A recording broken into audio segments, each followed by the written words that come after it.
Markku Ope tässä, terve. Jatketaan. Nyt mennään ensiksi hakemaan tuolta ChatGPT:stä, eli täältä Samples-kansio ja sieltä ChatGPT-kansiosta asti käymme hakemassa vähän tavaraa, eli avataan tämä ChatGPT-sample ja tallennetaan, mitä tuolla ollaan tehty.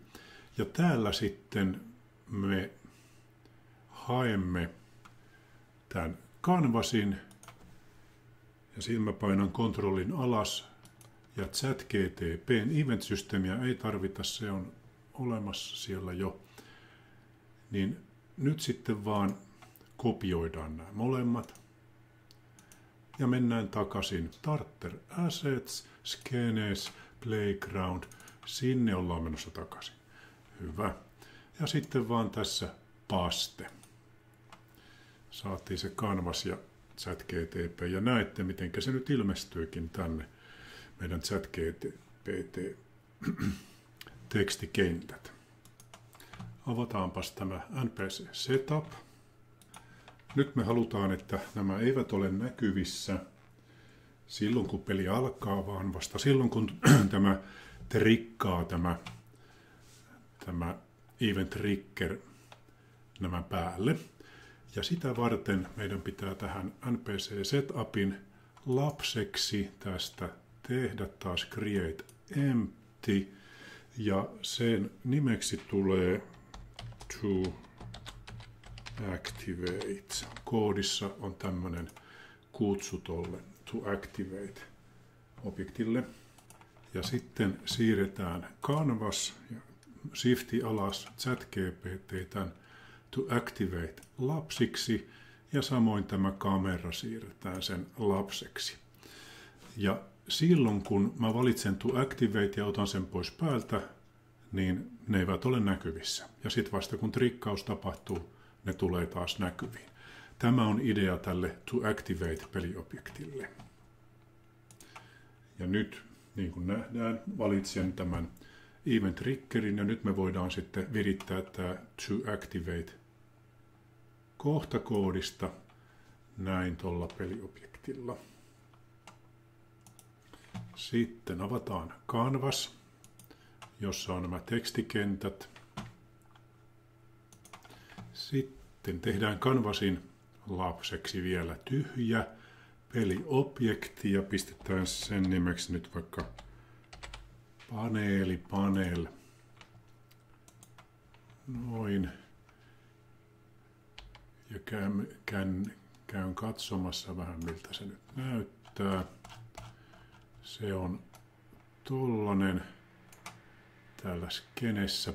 Valitsin siis tämän paneelin ja painoin F. Täällä niin se sitten löysi sen.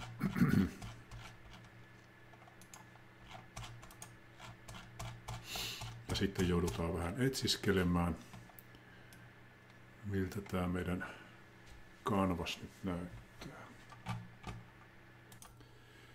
Ja valitaan paneeli.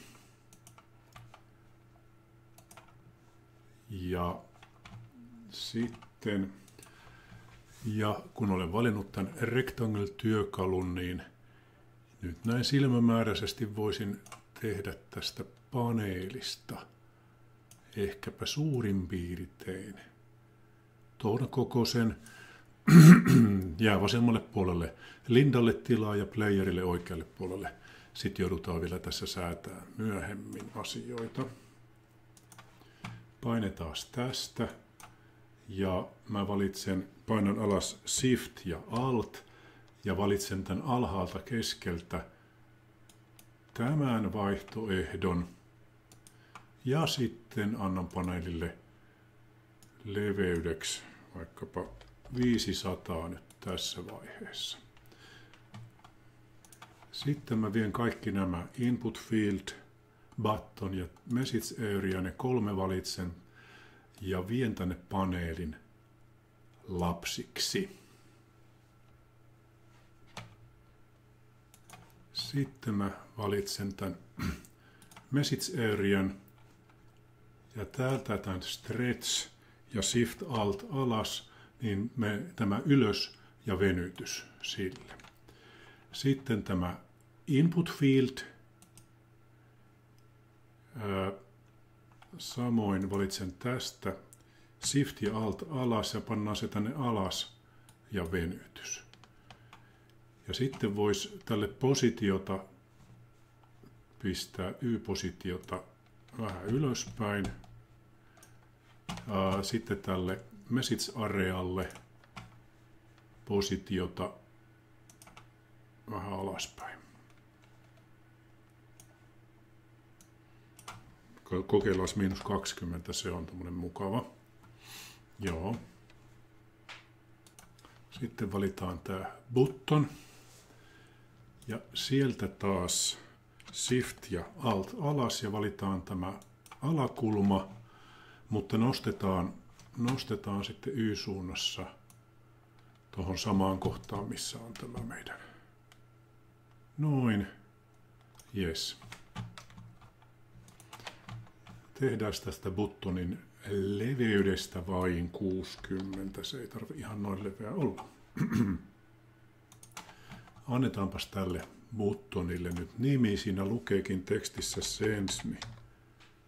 send button ja tehdään toinenkin buttoni. Ctrl D:llä duplikaatti ja se toinen buttoni, jotta se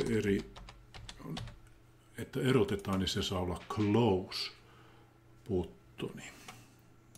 Pannaan toi tämmöiseen järjestykseen nyt sinne. Input Field, Message Area, Send ja Close buttonit.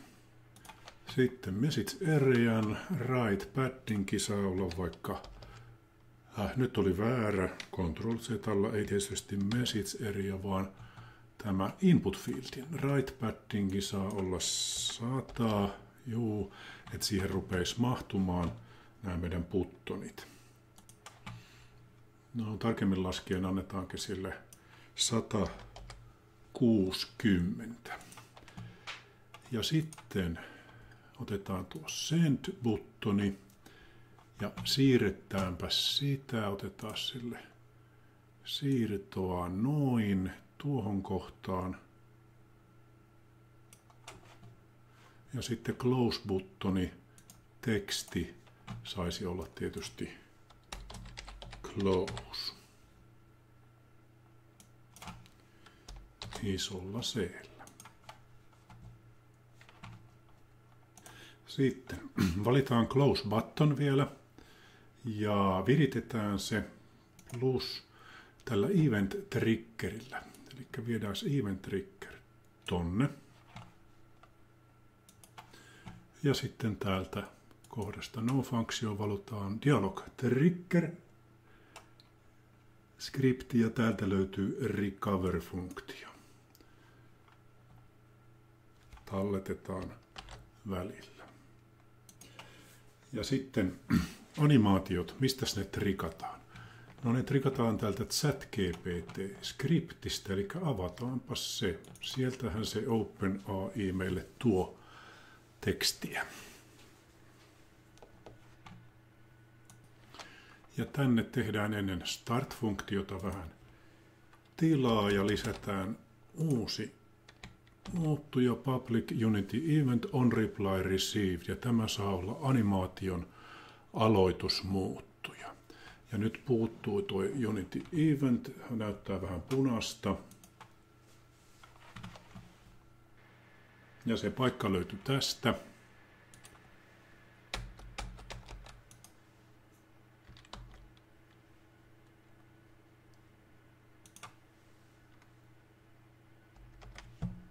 Aloitetaan animaatio, jos sellaista tarvitaan, on reply received, invoke käskyllä. Sitten talletetaan ja mennään projektiin ja valitaan ChatGPT ja nyt siellä list is empty. Ja valitaan tuo ja viritetään sitten tämä. Ja missä sitä animaatiota nyt sitten tehtiinkään. Valitaan siis ChatGPT, missä Objectista löytyy animaattori. No se on täällä Lindassa. Lindalle oli annettu animaattori. Ja nyt voidaankin etsiä täältä funktiosta animator. Ja täältä set trigger löytyy tuolta ja string nimenomaan. Noin. Nyt on animaation trikkaus valmis.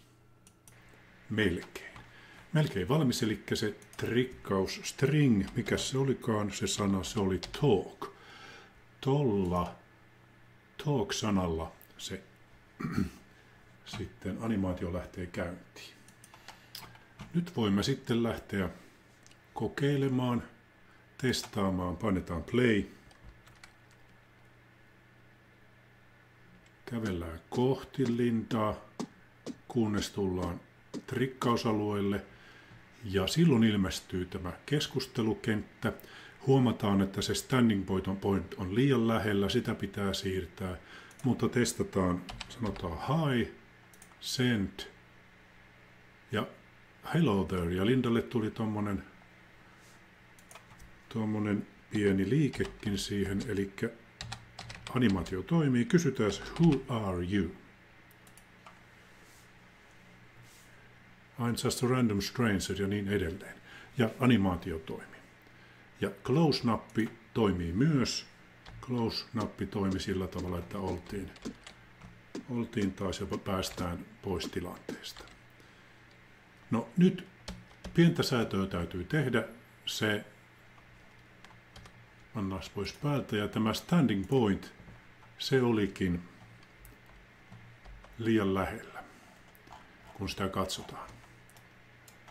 Okei, minä lähden nyt säätämään, panen tämän pauselle.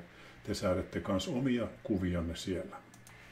No niin, liikuttelin vähän tuota standing pointia lähemmäksi. Ja menen taas trikkauspaikalle. Noin, kaveri hyppäsi tohon.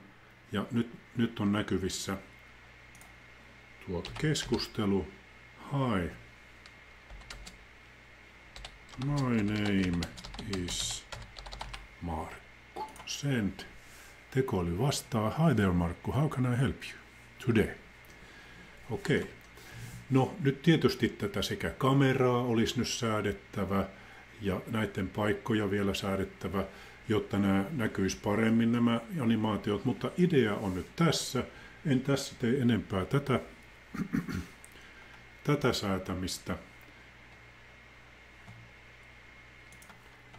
Homma on valmis. Meillä on tämmöinen tekstipohjainen keskustelu tekoälyn kanssa, avatarin kanssa, jos on vielä animaatiot liitetty mukaan.